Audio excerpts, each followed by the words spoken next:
انتشر فيديو صادم ظهر قبل وفاة دنيا مراجيح بأيام قليلة. في الفيديو ظهرت دنيا مع واحدة اسمها سلمى الرحالة وكانت بتديها فلوس.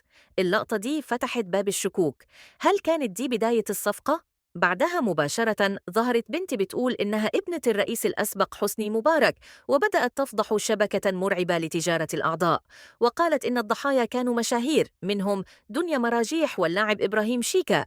ووجهت الاتهام لأسماء ثقيلة: وفاء عامر، سلمى الرحالة زوجة شيكا، أم ساجدة وأم مكة.